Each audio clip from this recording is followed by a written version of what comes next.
Shalom, kita berjumpa kembali dalam program Bible Study Online CK7, di mana hari ini kita akan melanjutkan pembelajaran kita dari Mazmur pasal yang ke-126. Saudara, Israel pernah mengalami keadaan yang tidak mengenakan. Israel pernah dijarah oleh beberapa bangsa. Ada Asyur, zamannya 10 suku di utara setelah Israel pecah menjadi 2. Lalu pada zaman Babel juga menghancurkan kota Yerusalem. Bait Allah dihancurkan, tembok kota dirobohkan. Lalu mereka banyak yang ditawan, orang-orang pilihan, orang-orang yang masih punya potensi dibawa ke Babel. Nah, ketika mereka menghadapi situasi seperti itu, mereka sedih, mereka berduka cita. Namun demikian Allah tetap memegang janjinya bahwa bangsa ini adalah bangsa milik kepunyaan Tuhan. Maka Tuhan merancang sebuah pemulihan. Dikembalikanlah para tawanan di Babel itu kembali ke Yerusalem. Setelah selama 70 tahun mereka tertawan di Babel dalam pembuangan itu. Nah, ketika mereka pulang dari Babel ke Yerusalem, mereka terluput dari tangan-tangan para musuh, maka pemazmur menggubah sebuah mazmur pujian. Tujuannya adalah mengingatkan tentang betapa baiknya Tuhan. Mereka dipulihkan, mereka diberkati kembali. Nah, nyanyian ziarah ini menjadi sebuah pertanda bahwa Tuhan tetap setia kepada umatnya. Sebelum kita membaca, merenungkan dan mengambil manfaat di dalamnya, kita datang kepada Tuhan, kita sembah Dia. Kita minta Tuhan mengurapi kita. Roh Kudus menjamah kita. Kami datang Tuhan dalam ucapan syukur, nyanyian pujian dari hati kami. Terima kasih kepadamu, ya Allah, ya Tuhan. Terima kasih,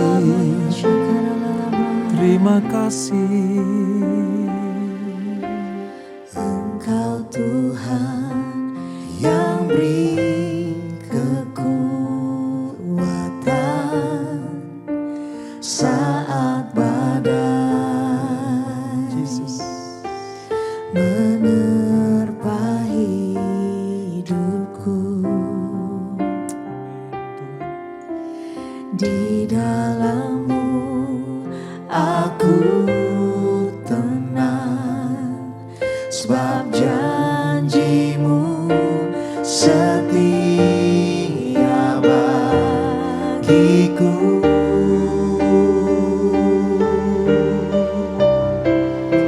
Ku tetap percaya walau ku tak melihat jalan di depanku. Tak pernah ku ragu, ku tetap menyembah. Apapun yang terjadi di dalam hidupku, tak pernah ku ragu, ku tetap percaya.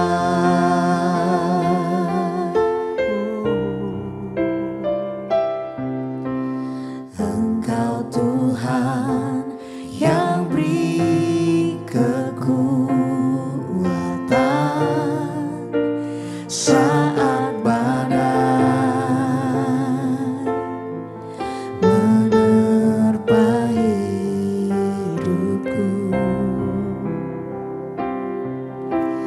Di dalam-Mu aku tenang, sebab janji-Mu setia bagiku.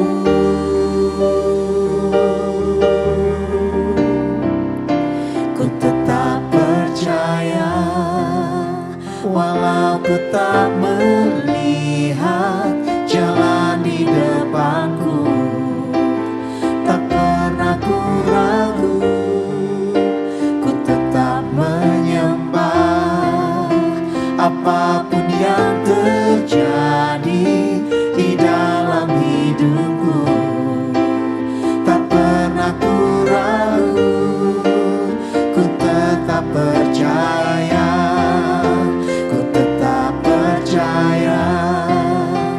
Walau ku tak melihat jalan di depanku, tak pernah ku ragu, ku tetap menyembah. Apapun yang terjadi di dalam hidupku, tak pernah ku ragu, ku tetap percaya.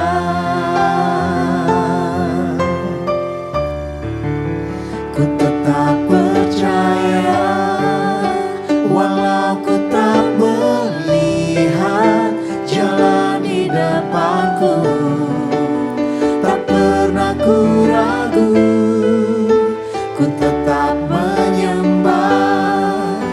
Apapun yang terjadi di dalam hidupku, tak pernah ku ragu, ku tetap percaya.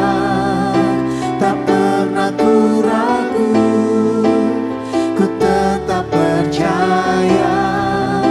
Tak pernah ku ragu, ku tetap percaya.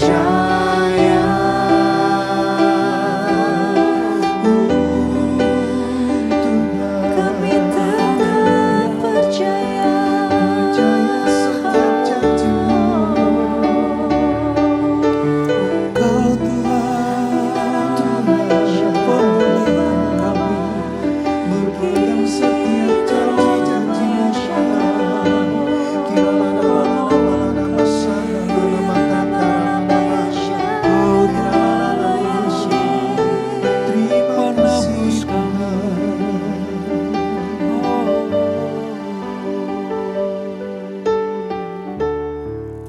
Jesus. Ku perlu Engkau Yesus,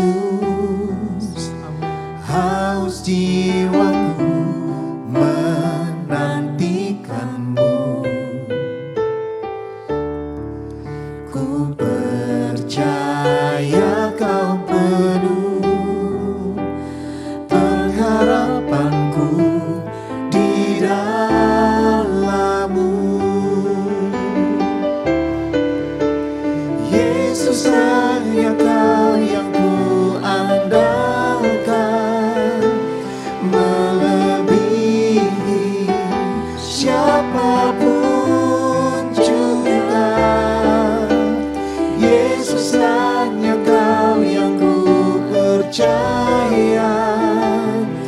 Di setiap waktu tiada lain yang ku andalkan selain Kau, Yesus. Amin, Jesus. Ku perlu Engkau Yesus, haus jiwaku menantikan-Mu. Ku percaya Kau penuh pengharapanku di dalam-Mu. Yesus, hanya Kau yang ku andalkan, melebihi siapapun juga.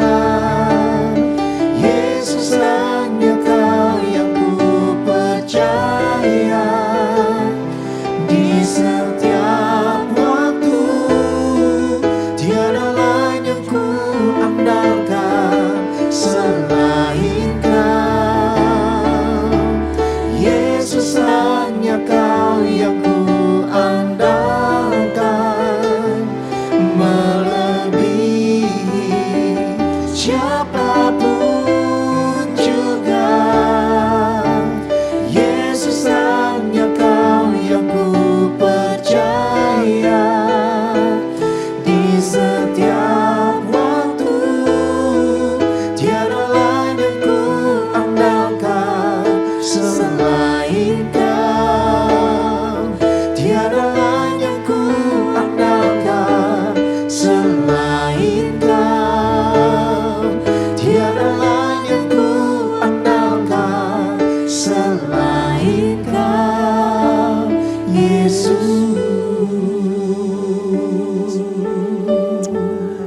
Ini nyanyian iman kami ya Tuhan, bahwa Engkau satu-satunya yang dapat kami andalkan.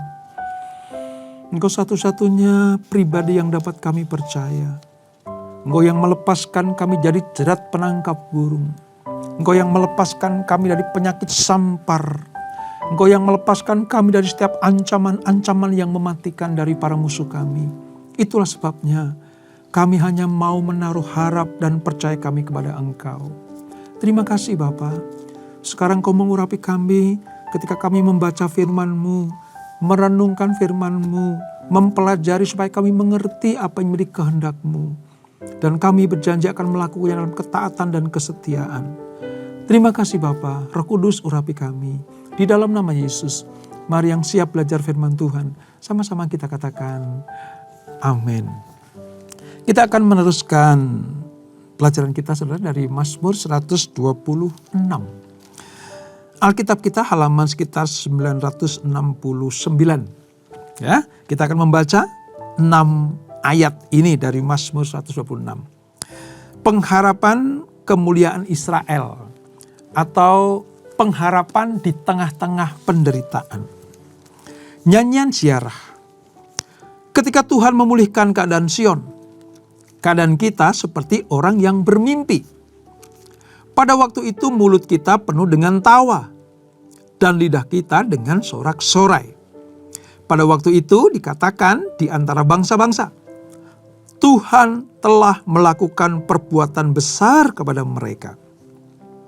Tuhan telah melakukan perbuatan besar kepada kita, maka kita bersukacita. Pulihkanlah keadaan kami ya Tuhan, seperti memulihkan batang air kering di tanah Negeb.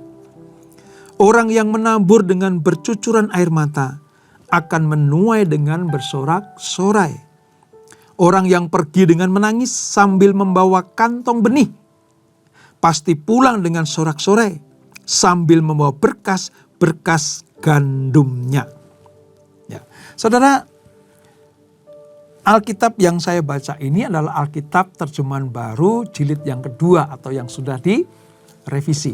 Jadi kalau ada perbedaan kalimat itu tidak membuat hilang esensinya, tetapi hanya memberikan penekanan-penekanan saja.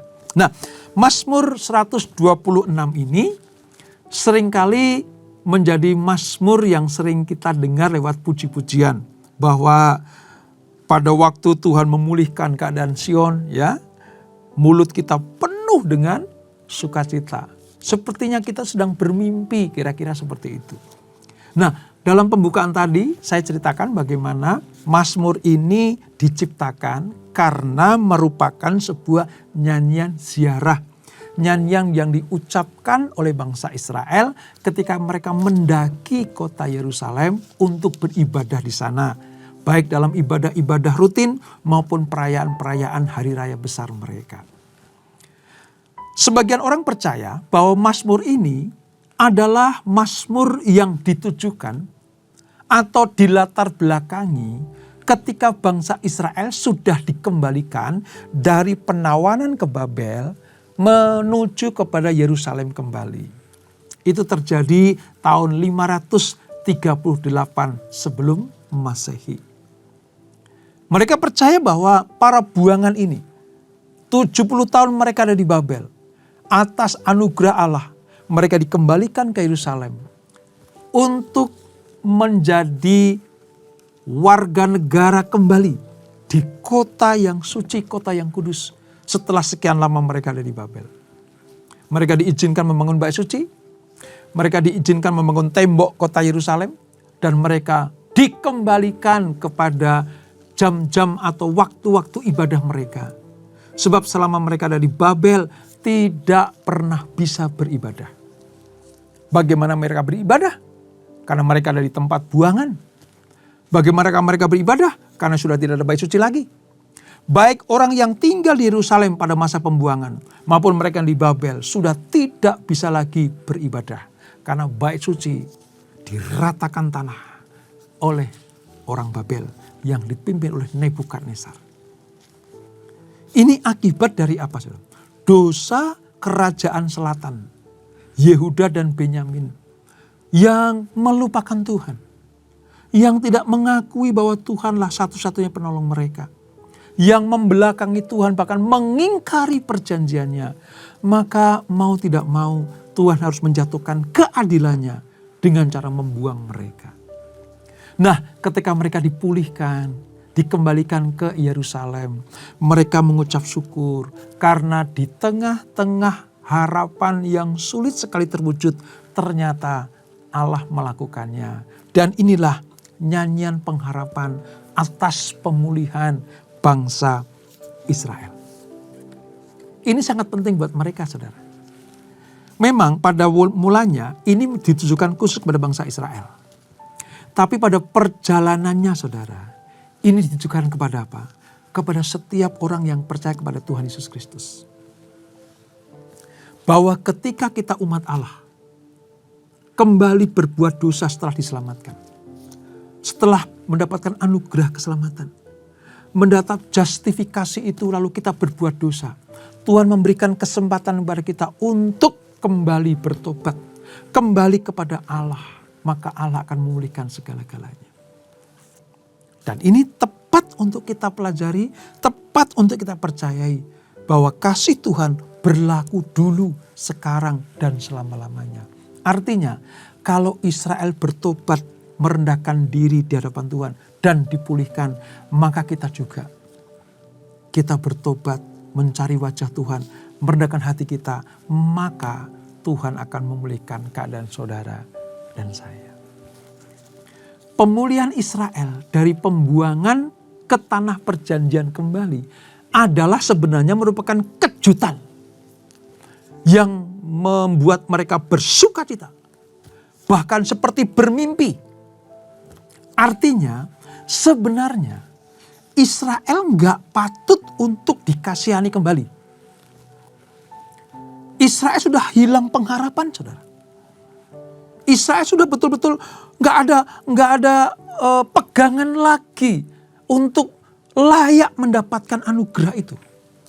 Karena begitu dosanya mereka, begitu sakit hatinya Tuhan kepada mereka. Diselamatkan, diberkati, diurapi, dipilih, tapi mereka mengecewakan Tuhan. Harusnya Israel sudah tidak punya pengharapan lagi. Karena Allah sudah membuang mereka. Jijik kepada praktek-praktek kehidupan mereka. Tapi rupanya, kejutan dari Allah kepada mereka bahwa mereka dipulangkan ke Yerusalem, itu bagi orang Israel seperti bermimpi. Ayat 1 tadi. Nah, kejutan ini bukan saja terjadi di kalangan umat Allah sendiri, tapi juga menjadi sebuah keterkejutan bagi bangsa-bangsa yang tidak mengenal Tuhan. Mengapa, saudara? Karena orang-orang di luar Israel turut terkesan dan bahkan mereka mengatakan, ini hal ajaib. Ini ajaib luar biasa. Sebab bangsa itu dikembalikan lagi. Tuhan membawa mereka kembali ke tanah perjanjiannya. Wow, ini tidak pernah terjadi di antara bangsa-bangsa lain. Seru mereka. Ini tidak pernah terjadi di kerajaan-kerajaan lain. Bagaimana mereka dihancurkan tetapi dipulihkan kembali. Ini terjadi hanya bagi bangsa Israel. Itu, saudara. Keadaan yang membuat seolah-olah mereka bermimpi ini bagi Israel betul-betul merupakan anugerah yang luar biasa. Dan perbuatan Allah mengembalikan bangsa buangan kembali ke Yerusalem itu membuat bangsa-bangsa lain mengakui bahwa Allah Israel adalah Allah yang berjalan di atas perjanjiannya. Bukankah itu sebuah kesaksian yang luar biasa? Maka dari itu, pemazmur mengajak bangsa Israel untuk selalu mengingat ini. Disebut nyanyian ziarah, artinya mengingat kembali apa yang Tuhan pernah lakukan bagi bangsa pilihan ini. Demikian pula dengan kita, saudara.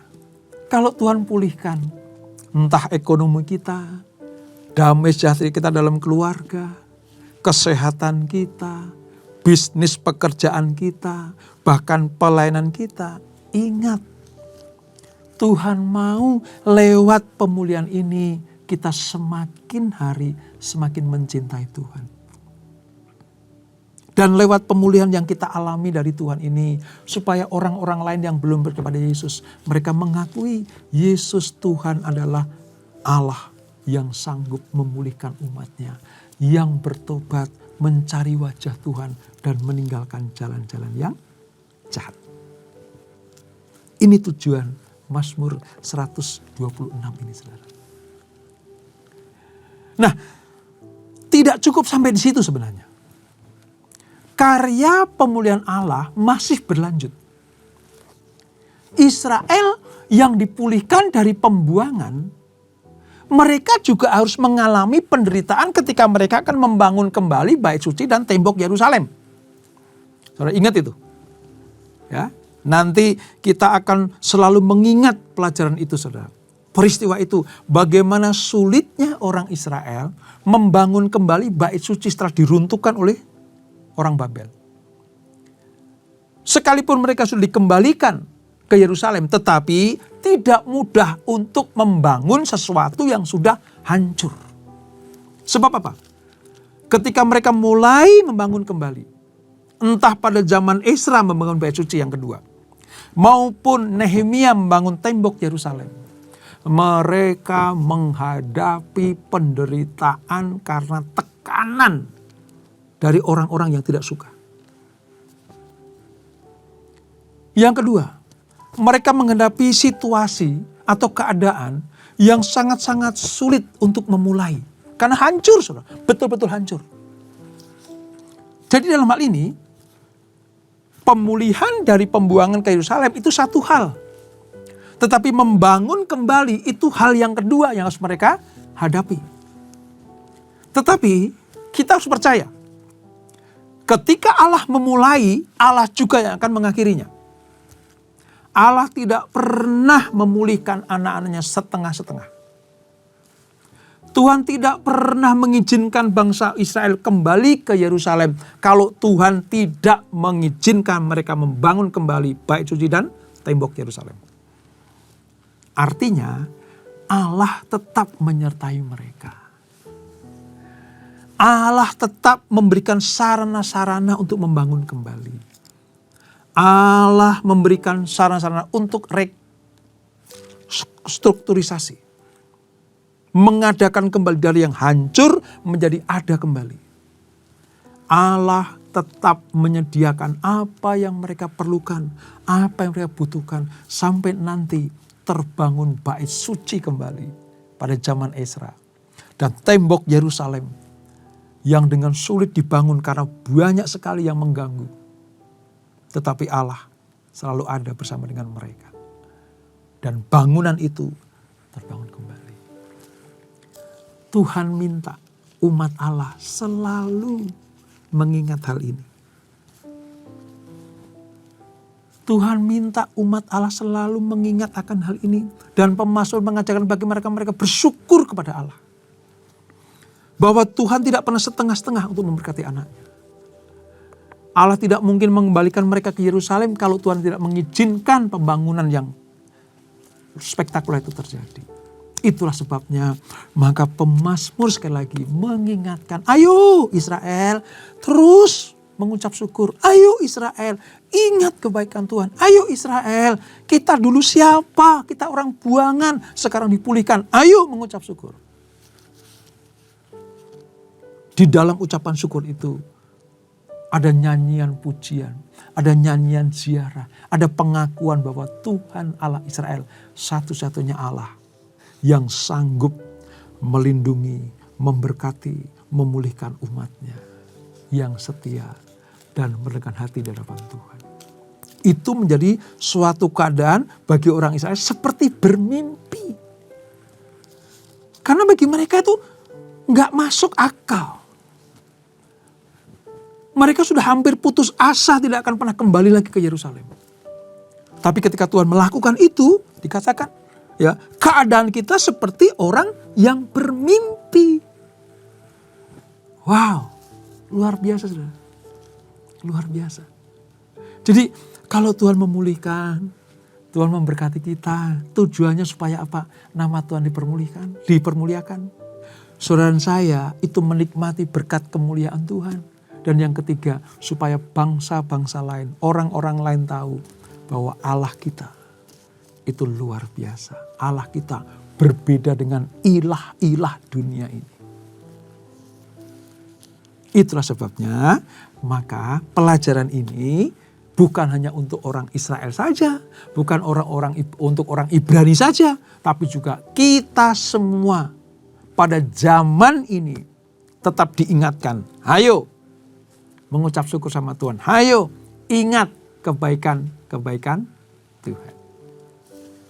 Nah, di ayat yang ke-5 dan ke-6 saudara, itu ada sebuah pesan penting buat kita semuanya. Ya, dikatakan begini, ayat 5. Orang yang menabur dengan bercucuran air mata akan menuai dengan sorak-sorai.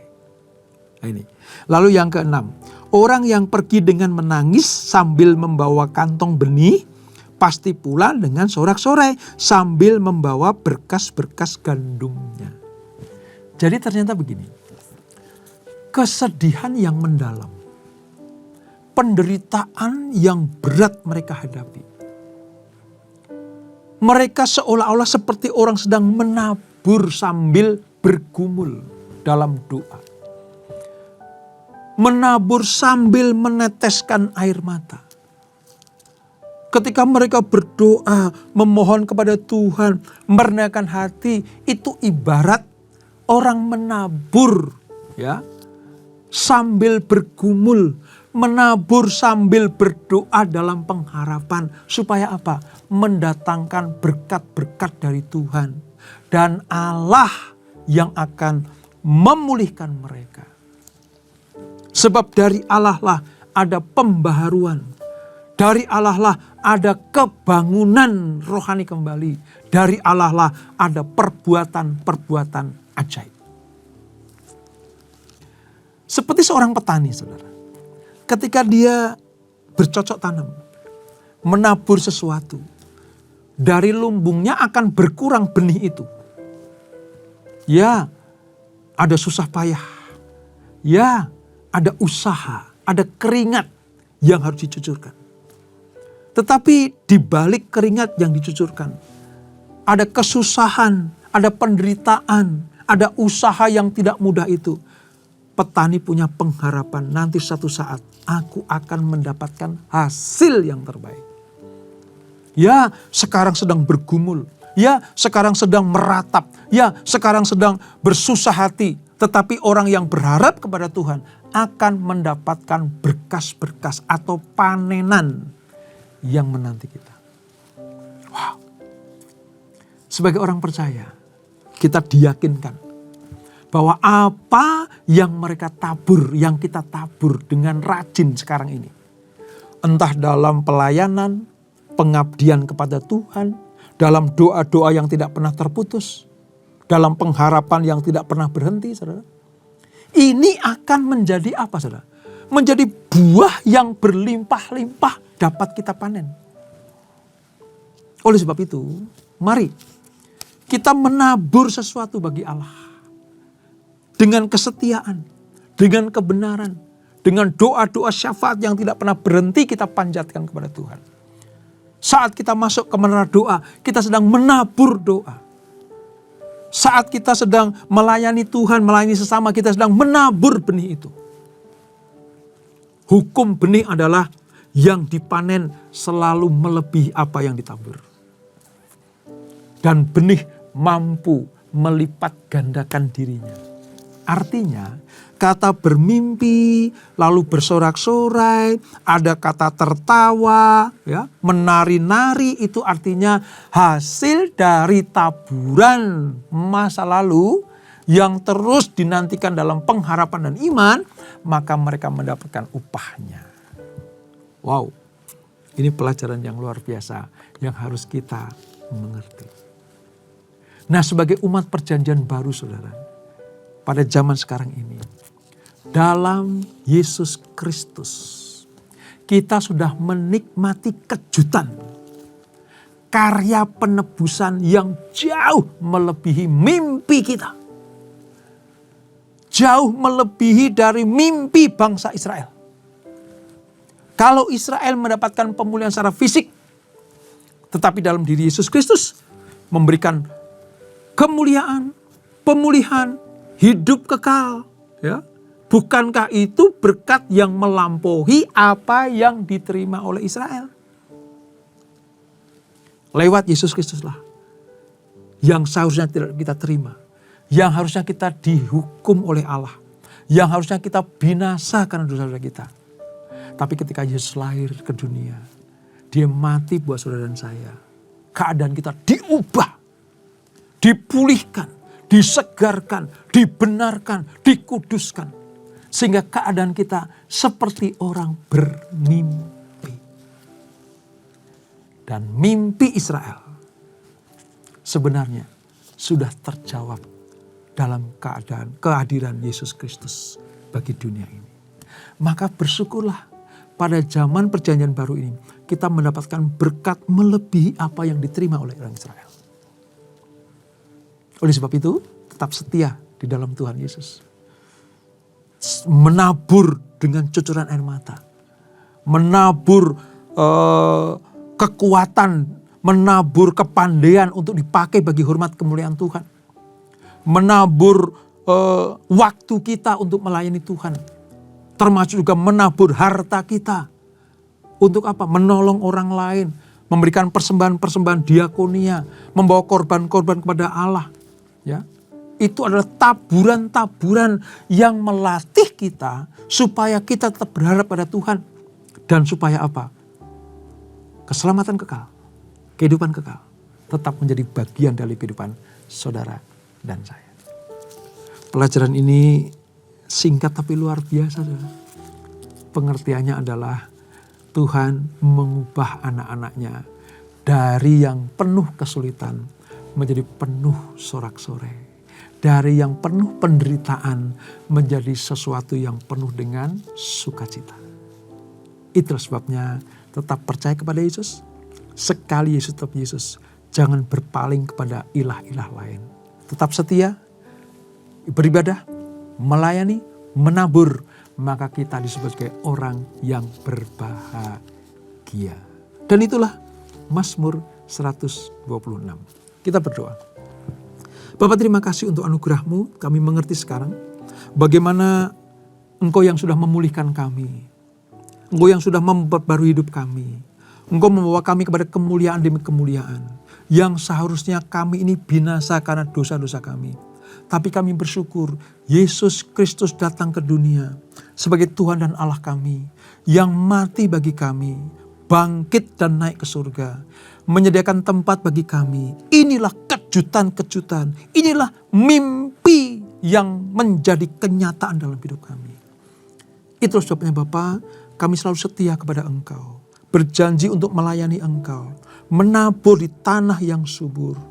Dengan demikian kami akan menuai berkat-berkat. Berkas-berkas yang Tuhan sediakan untuk kami semuanya. Sehingga kami tidak berkekurangan lagi. Terima kasih Bapa. Berkati anak-anak-Mu. Berkati kami semuanya. Dan sebelum kami tinggalkan acara ini, kami siapkan hati kami terima berkat yang daripada-Mu. Kekasih-kekasih Kristus, arahkan hatimu kepada Tuhan. Terimalah berkat kasih anugerah dari Allah Bapa yang berlimpah-limpah.